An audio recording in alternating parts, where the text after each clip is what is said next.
गीता अध्ययन के सेशन में आप सभी का बहुत बहुत स्वागत, जहां हम हर रोज भगवत गीता के अध्यायों को श्लोकों को समझने के लिए, समझाने के लिए एकत्रित होते हैं। राणा सर के साथ हमने भगवत गीता के दूसरे अध्याय को पिछले कुछ महीनों से समझने का प्रयास किया और अब बारी है उस पर मनन करने की। हमने आत्मा के श्लोक 11 से लेकर 30 तक पढ़े हैं अभी तक, उन पर चर्चा की है। और आज हम श्लोक नंबर वासांसी जीर्णानि यथा विहाय और नैनम छिंदन्ति शस्त्राणि, ये दो श्लोक हमने तय किया था कि इन पर हम चर्चा करेंगे। तो आप सभी से निवेदन कि इन पर अपने विचार रखें, या इसके अलावा और भी श्लोकों को लेकर अगर आपके मन में कोई दुविधा है या कुछ भी बात। कल की चर्चा बहुत ही अच्छी रही क्योंकि सभी ने अपने विचार, अपने संशय या छोटी छोटी जिज्ञासाएं अपनी जाहिर की। उम्मीद है कि आज भी सब लोग उतना ही कंट्रीब्यूट करेंगे और बेहिचक अपनी बात सामने रखेंगे। सर को प्रणाम और निवेदन की आज की चर्चा की शुरुआत करें।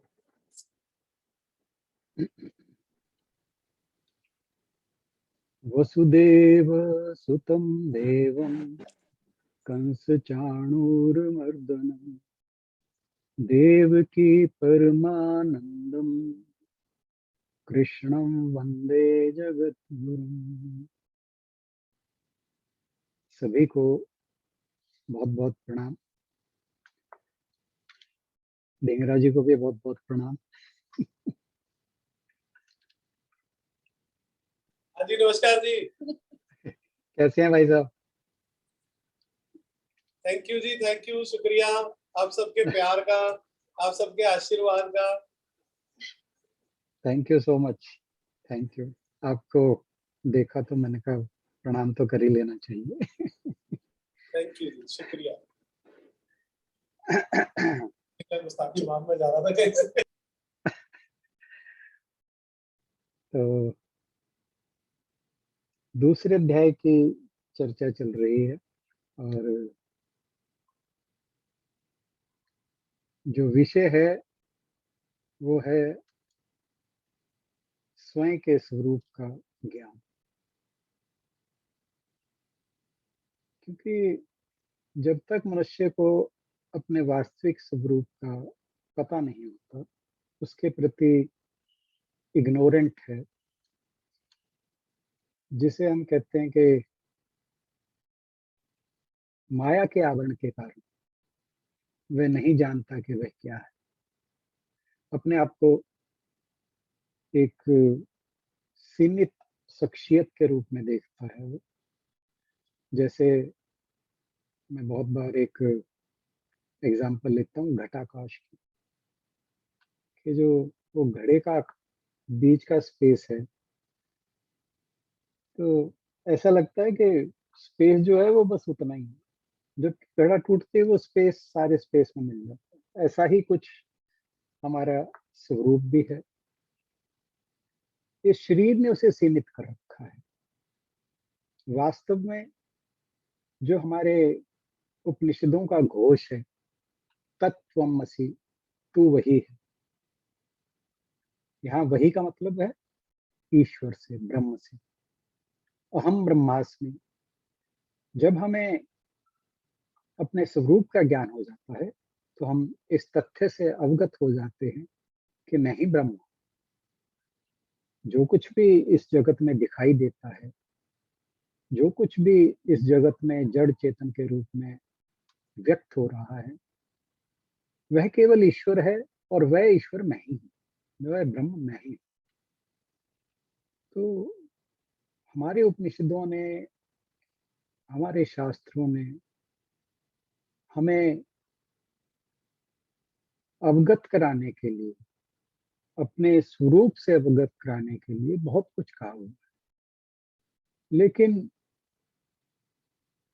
हम संसार के प्रपंच में इतना फंसे रहते हैं, हम इस बॉडी माइंड इंटेलेक्ट के कॉम्प्लेक्स में इतना उलझे रहते हैं कि हम ये कभी सोच ही नहीं पाते कि इससे अलग भी कुछ जानने के लिए है। और जिस दिन ये जिज्ञासा जागती है कि इन दुखों का कोई पार भी है, तो फिर हम कुछ ना कुछ ढूंढते हैं जुड़ने के लिए। जैसे कि ये हमारा बहुत ही सुंदर गीता का ग्रुप है। एक जिज्ञासा ही है जो हम सबको यहाँ पर खींच लाती है और बांध के रखती है। और इस आशा के साथ कि हम इस जिज्ञासा को यूं ही बनाए रखेंगे और हमारे प्रयास अपने स्वरूप को जानने के लिए धीमे धीमे ही सही बने रहेंगे, और अंततः जैसे याज्ञवल्क्य जी ने कहा था, मैं फिर वही at the cost of repetition I again से, कि हम इसी जीवन में उस ब्रह्म को जानने का प्रयास करेंगे। तो आपसे अनुरोध कि इस चर्चा में जिस प्रकार से कल बहुत से लोगों ने अपने विचार रखे, वो फिर से अपने भावों के साथ इस चर्चा को समृद्ध बनाने का प्रयास करें।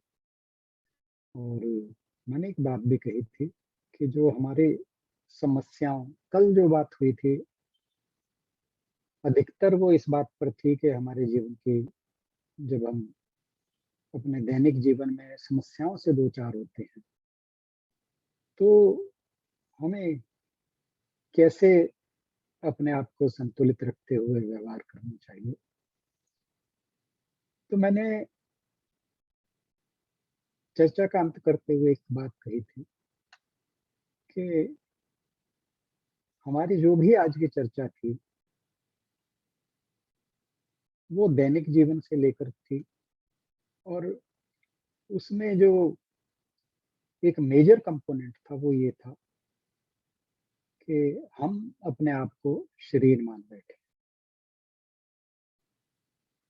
यही हमारे दुखों का कारण है। ऐसा नहीं है कि शरीर नहीं है, परंतु ये अर्ध सत्य है, और अर्ध सत्य जो है वो झूठ से भी ज्यादा खतरनाक होता है। सत्य को जब जानना है तो पूरा जानना चाहिए, पूर्ण सत्य को जानना चाहिए। और पूर्ण सत्य क्या है? पूर्ण सत्य ये है कि हम उस ईश्वर का ही रूप है। जब हम यह जान लेते हैं कि हम उस ईश्वर का ही रूप है, तो फिर ये सारी कायनात, सारा ब्रह्मांड, ये सब हमें अपना आप ही दिखता है, अपना आप ही इसमें नजर आता है, और यही नजर आता है कि ये सब कुछ मैं ही हूँ या ईश्वर। क्योंकि अद्वैत और द्वैत का द्वंद्व हमेशा चलता रहता है, उस पर हम बहस नहीं करेंगे।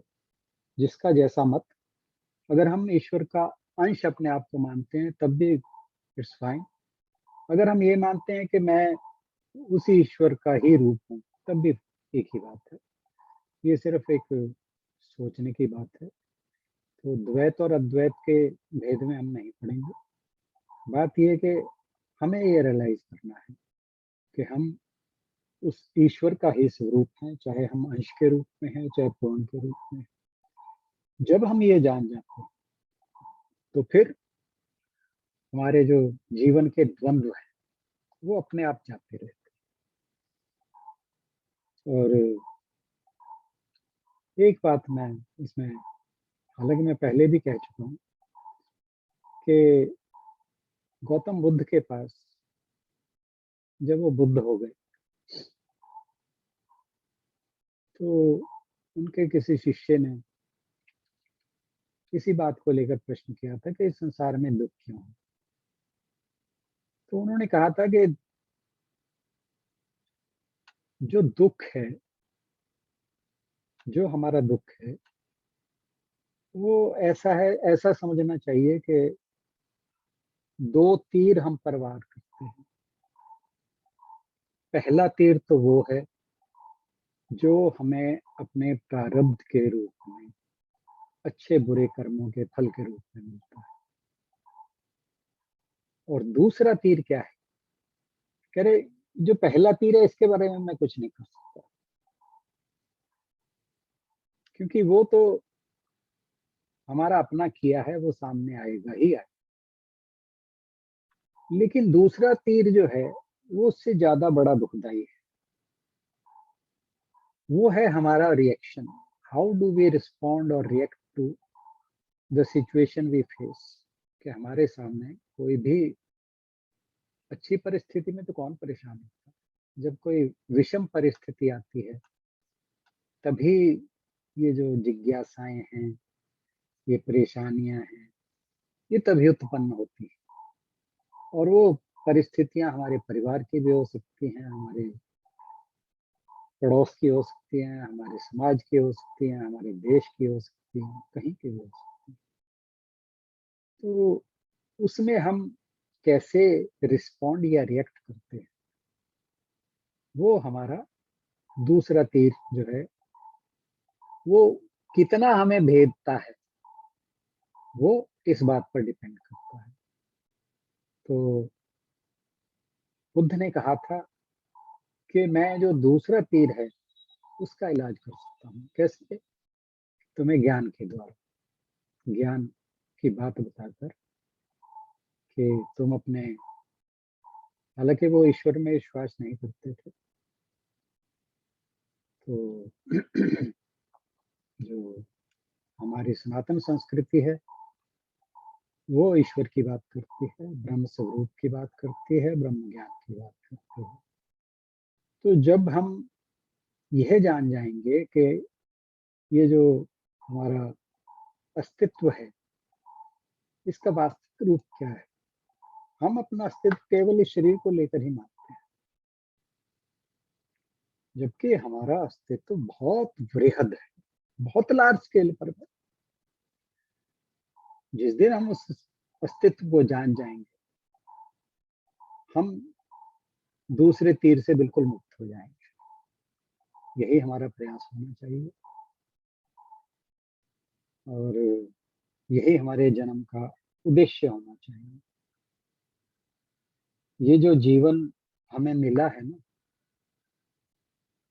इसके लिए हमने बहुत बहुत प्रार्थनाएं की हैं ईश्वर से कि मुझे एक बार ये जीवन दे दो, मैं तुम्हारा बहुत बहुत ज्यादा जो है तुम्हारे तप करूंगा, तुम्हें जानने का प्रयास करूंगा। बहुत एक छोटी सी घटना पिछले दिनों मैंने सुनी, समझ नहीं आता उसे शेयर करना चाहिए कि नहीं, क्योंकि मैं एक बार वैसे तो अपने विचार इस ग्रुप पे व्यक्त कर चुका हूँ कि मैं एक बिलीवर हूँ, मैं हर चीज को मानता हूँ।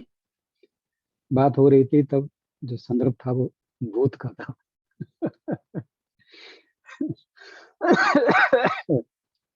तो मेरी पोजीशन जो थी वो मैंने बिल्कुल क्लियर की थी।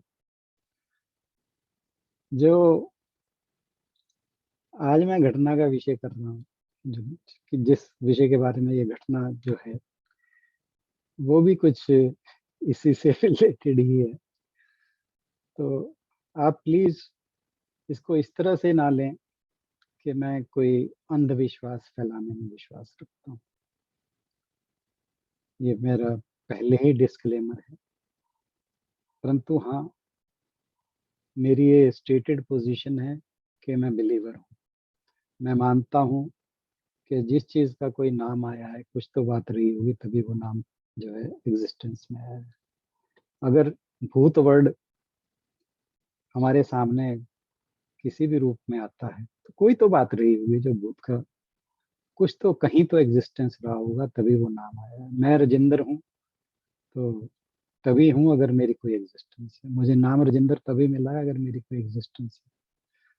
तो मेरा ये मानना है, हालांकि मैं कभी भी अंधविश्वास में बिलीव नहीं करता, कभी भी मैं सुपरस्टिशंस में बिलीव नहीं करता। अब टाइम क्या हो गया? चलिए पहले तो हम चर्चा करते हैं इस विषय को मैं फिर अगली बार लूंगा, क्योंकि आज ऑलरेडी टाइम बहुत हो चुका है। और सर आप बोलना चाहना है सर पहले ही बता दो आप। नहीं, आज टाइम ज्यादा हो रहा है, विषय लंबा है और कोई डरावनी बात नहीं है। पहले बता रहा हूँ, कोई डरने वाली बात नहीं है। मेरा उद्देश्य ये कभी नहीं रहता। मेरा हम उद्देश्य डरते ये नहीं रहता है है सर, कि डरते नहीं। मेरा उद्देश्य ये रहता है कि हम इन बातों से अपने जीवन में क्या सीख सकते हैं, और जो बात चल रही है उसी से ही रिलेटेड वो बात है कि हमें अपने जीवन को सार्थक कैसे बनाना है, अपने जीवन का जो वास्तविक लक्ष्य है, ब्रह्म को जानना, उसी विषय पर ये बात है। परंतु थोड़ी सी बात लंबी है, इसलिए इसे कल या परसों लेंगे, क्योंकि फिर चर्चा का समय नहीं बचेगा। हाँ जी, सबको रात को। कल तो आपका मेडिटेशन, कल मेडिटेशन डे है। मैं ये कह रहा हूँ कि आप म्यूट हैं, आपकी बात में सुनाई दे रही है। आशु बहन, सर नींद नहीं आएगी सबको रात को, आप बता दो। क्यूरियोसिटी बहुत ज्यादा होती है। और क्या अब निपटाओ। जिज्ञासा बढ़ी गई है। हाँ, ओके, चलिए। तो फिर अगर टाइम ज्यादा लग गया तो आप उससे कोई बात नहीं। हाँ जी, ठीक है। तो बात ये थी कि मैंने एक रिकॉर्डिंग सुनी। रिकॉर्डिंग थी एक प्रेत की आवाज की। वो जो प्रेत है उसने एक 12-13 साल का लड़का है, उसको पकड़ रखा है।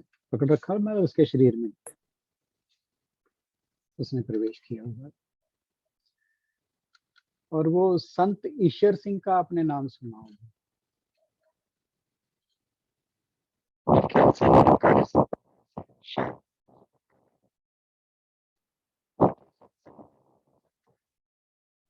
आवाज खत्म हो गई। आवाज नहीं आ रही। सर आपकी आवाज नहीं आ रही है।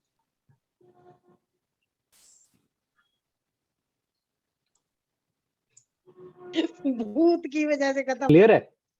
अच्छा, ठीक है। हाँ जी, ठीक ओके, है। ठीक है। तो वो सत्संग में पहुंचा हुआ है और उसने एक शरीर को ओवर पावर कर रखा है। तो वहां पर एक सरदार जी हैं,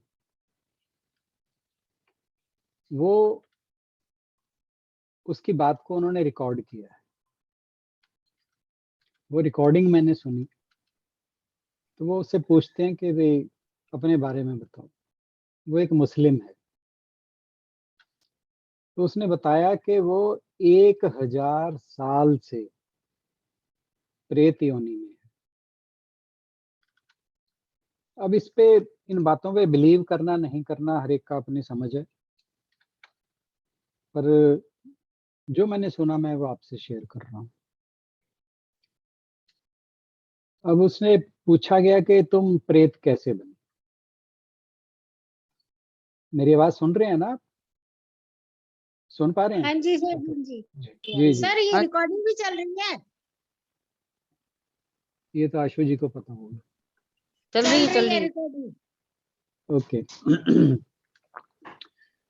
तो वो कहता है कि मैं लोगों की समस्याओं का समाधान ऐसी आत्माओं के द्वारा ही किया करता था। और कहता है जो लोग इस तरह के काम करते हैं, वो कहता है कि वो प्रेत योनि में ही जाते हैं। तो फिर वो बात कहता है कि जब मुझे यमदूत ले जाते हैं। तो वहां पर जाकर मुझे बताया जाता है कि 1000 साल तक तुम प्रेत योनि में रहोगे,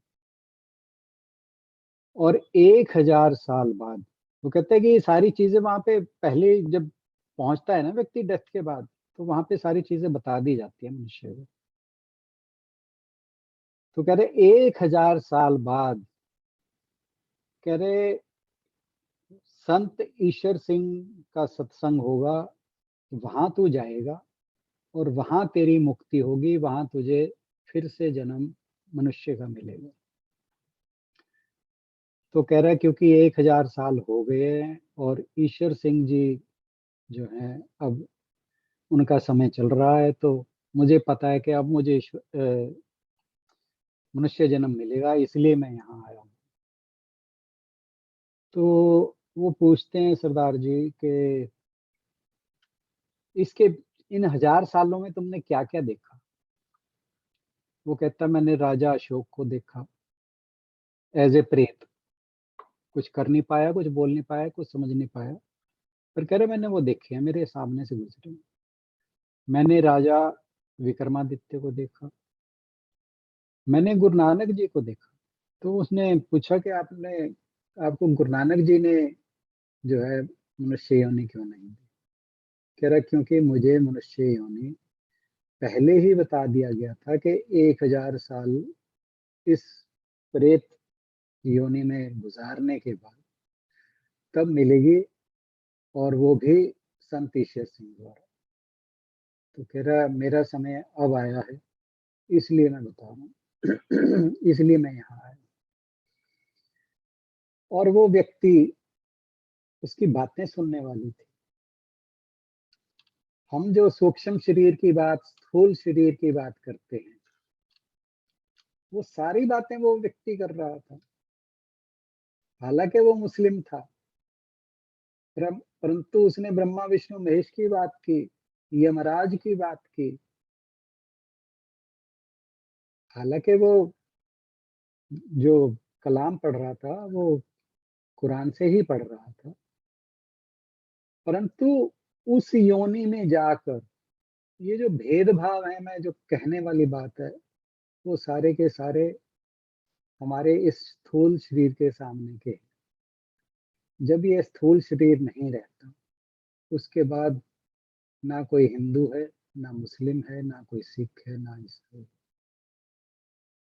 और अब वो बातें क्या कह रहा है कि मैंने 10 जन्म लेने हैं, इसके बाद मुझे निर्वाण मिल जाएगा। मैं भगवान के लिए अब तो मैंने सिर्फ जप और जप ही करना है, मैंने ईश्वर का ही नाम लेना है और मैंने निर्वाण की प्राप्ति करनी है, और मुझे मनुष्य जीवन में 10 जन्म मिलेंगे, 10 जन्म के बाद मुझे निर्वाण मिल जाएगा। ये जो मैं बात कह रहा था ना कि जब व्यक्ति की जो आत्मा है, आत्मा तो नहीं, जीव आत्मा कहना चाहिए, जब जीव आत्मा इस शरीर को छोड़ के जाती है तो वो इस शरीर को पाने के लिए बहुत तड़पता है, बहुत ईश्वर की गुजारिश करता है, लेकिन जब इस शरीर को पा लेता है वो सब कुछ भूल जाता है। तो वो जो कहते हैं ना तू कौन और मैं कौन, वो वाली बात आ जाती है। फिर हम इन्हीं सांसारिक द्वंद्वों में, इन्हीं जात धर्म के भेदभावों में, एक दूसरे को नफरत फैलाने में, एक दूसरे के प्रति ऊंच नीच का भाव रखने में, ये स्थूल शरीर जो है, संसार का जो माया है, वो हमें फिर उस जिस लक्ष्य की प्राप्ति के लिए हमने इस जीवन को मांगा था ईश्वर से, वो हम सब भूल जाते हैं। 1-1.5 घंटे का ऑडियो है, वो सुनने लायक है। जिस किसी को भी इसमें रुचि हो, मुझे व्हाट्सएप पे मैसेज कर दीजिएगा, मैं जरूर शेयर करूंगा। परंतु मैंने जैसे कहा कि मेरा उद्देश्य कोई अंधविश्वास फैलाना बिल्कुल नहीं था, सिर्फ इस बात को जो है एम्फेसाइज करना था कि हमें इस जीवन की प्राप्ति आपस में लड़ने के लिए, भेदभावों को पैदा करने के लिए, अपने परिवार में, अपने नेबर में, अपने समाज में, अपने देश में, विश्व में, पता नहीं हम जिस पोजीशन पे होते हैं, कोई अब जैसे पुतिन है, रशिया का प्रेसिडेंट, उसने यूक्रेन पे हमला कर रखा।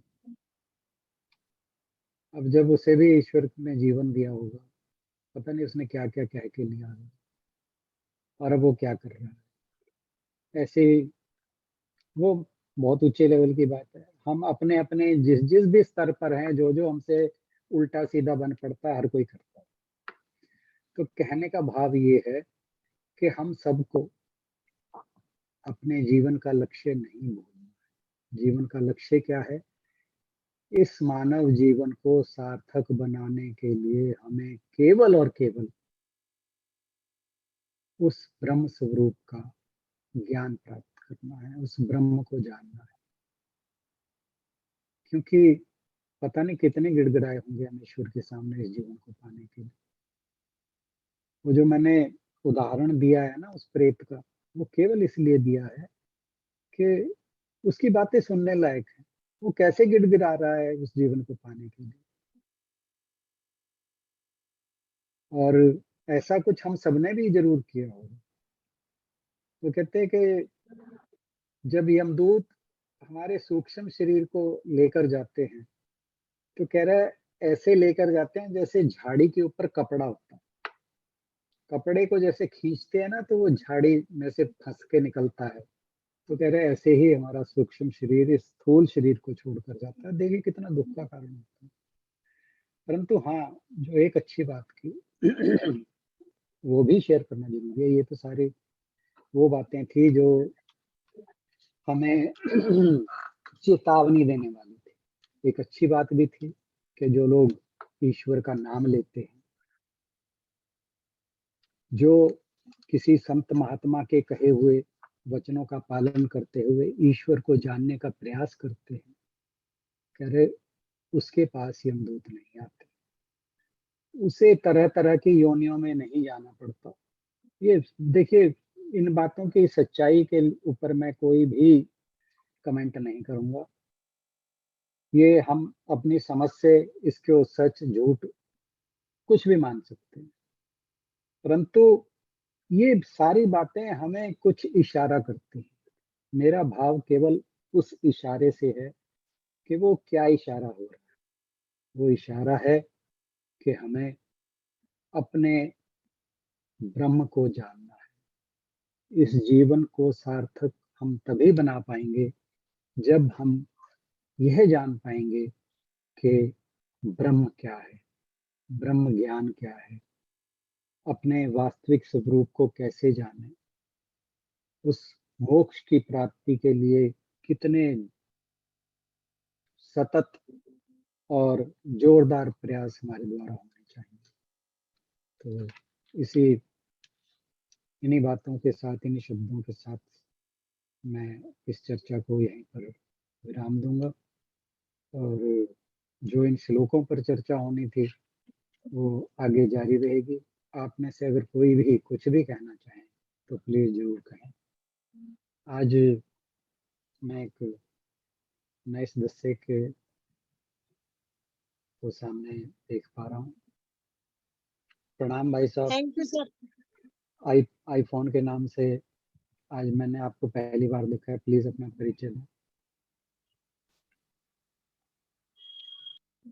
आप म्यूट हैं भाई साहब। अब ठीक है? हाँ जी, हाँ जी, प्लीज। हाँ जी। मेरा नाम राकेश शर्मा जी, मैं रिटायर्ड गवर्नमेंट सर्वेंट हूँ और होशियारपुर में रह रहा हूँ। मेरी जो जी रिटायर्ड जी लाइफ है जी जी, जी मैं और मुझे आपके यहाँ इसके बारे में हमारे मित्र हैं डॉक्टर पाठक नंगल से, जी जी जी हाँ, उनके वाइफ भाभी जी ने बताया था। जी तो जी आज मैं फर्स्ट टाइम ही ज्वाइन कर रहा हूँ जी। जी, और मुझे बहुत अच्छा लगा जी, बहुत अच्छा एक्सपीरियंस जो आपने आज बताया। जी, थैंक यू सो मच। आप आते जी, जी। रहिए। जी, जी। और जी, जी, बहुत अच्छा लगा। आशु बहन जी, आप नए सदस्य को ज़रूर वेलकम करें। जी। थैंक यू जी। आपका बहुत बहुत स्वागत पूरे गीता अध्ययन ग्रुप की तरफ से, और हमें भी बहुत अच्छा लगा कि आपने ज्वाइन किया है, और उम्मीद करते हैं कि आप हर रोज आते रहेंगे। बहुत बहुत हाँ जी। शुक्रिया आपका। और हाँ, थैंक यू। पाठक जी का भी इंट्रोड्यूस करने के लिए, जितने लोगों तक हम पहुंचा सके या शेयर कर सके उतना ही अच्छा है। अंजू जी कुछ कहना चाह रहे हैं? हाँ जी, हाँ जी। अंजू दीदी कुछ कहना चाह रहे हैं आप? हेलो। हाँ, आशु मैं ये कह रही थी, राणा जी कह रहे थे कि वो रिकॉर्डिंग भेजने के लिए, मैं सोच रही थी रिकॉर्डिंग तो हमें मिल जाए और फिर साथ में इसके बाद जो रिकॉर्डिंग सुने उसके ऊपर भी हमें जरूर थोड़ा बातचीत करनी चाहिए उसके बाद, क्योंकि कोई भी चीज जब हम सुनते हैं ना, हम सब उसमें से अलग अलग मीनिंग लेते हैं। बिल्कुल, बिल्कुल। तो जो आपने जैसे बताया कि उसने बोला कि और आपने उसमें से लिया कि हमें जो ये मानव जीवन मिला है उसमें हमें परमात्मा को जानना ही उसका एक लक्ष्य है हमारा। और बिल्कुल, मान लो कोई मैं सुनूंगी तो मैं कुछ और लूंगी उसका मतलब, कोई और सुनेगा तो वो कुछ और उसमें से समझेगा। फिर उसके ऊपर हम एक दिन या मतलब ऐसे 10 मिनट 15 मिनट रखेंगे कि क्या हमने समझा उसकी बात से। ज़रूर, ज़रूर। मैं वही कह रहा था कि जिसको भी इसमें इंटरेस्ट हो, मुझे व्हाट्सएप पे। मेरे ख्याल में सभी को होगा, राणा जी आप ग्रुप में भेज दो, मेरा ख्याल है। जिसको नहीं, मैं नहीं है ग्रुप वो में, नहीं सुनेगा देखिए, ना। मेरी थोड़ी रिजर्वेशन है, हाँ क्योंकि जी। बात भूत प्रेत की है, तो मैं नहीं चाहूंगा कि मैं ग्रुप में शेयर करूँ। जिसको अच्छा, इंटरेस्ट हो वो मुझे व्हाट्सएप ठीक कर दे, मैं जरूर शेयर करता हूँ। ठीक। जी, क्योंकि इस बात का एक गलत मैसेज भी जा सकता है, क्योंकि हम ग्रुप पे मेरे ख्याल 200 लोग हैं, और यहाँ पर हम सारे 20-25 लोग बैठे हैं, तो अच्छा, ग्रुप 20-25 में लोग दो तो। इतने लोग हैं हमारे ग्रुप में?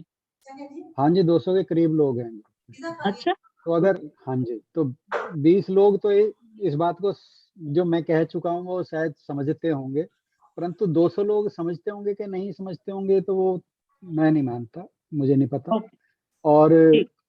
हो सकता है इस चीज को गलत तरीके से लिया जाए, तो इसलिए ओके, मैं ओके, केवल उसी को ये जो ऑडियो है शेयर करूंगा जिसको इंटरेस्ट होगा। और रही बात उस पर चर्चा की, वो जरूर करनी चाहिए, और हाँ जरूर जरूर करें। जी। सर मुझे भी चाहिए, मुझे भेजना आप, सावित्री मैंने पुरी। कहा ना, आप मुझे व्हाट्सएप पे मैसेज कर देना, मैं जरूर भेज दूंगा। ठीक है सर, ठीक है। जी, जी, जी।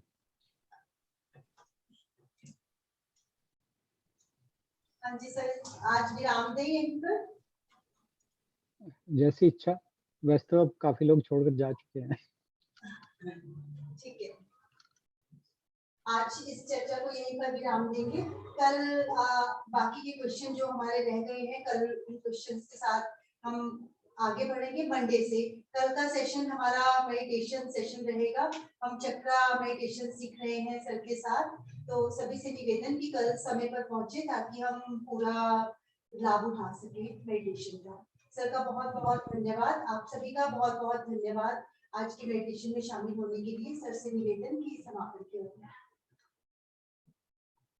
ओम पूर्णमदः पूर्णमिदं पूर्णात् पूर्णमुदच्यते पूर्णस्य पूर्णमादाय पूर्णमेवावशिष्यते। ओम शांति शांति शांति। सभी को बहुत बहुत प्रणाम इस चर्चा में जुड़ने के लिए। आशा है हमारी चर्चा आगे भी यूं ही जारी रहेगी, और जो इस गीता जी के दूसरे अध्याय पर हमारी चर्चा चल रही है, ये अनवरत जारी रहेगी जब तक हम पूरे अध्याय पर चर्चा नहीं कर लेते। आप सभी का सहयोग के लिए बहुत बहुत धन्यवाद। आज के लिए बस इतना ही और आगे इजाजत चाहेंगे। Thank you so much. धन्यवाद राणा सर, सभी को प्रणाम।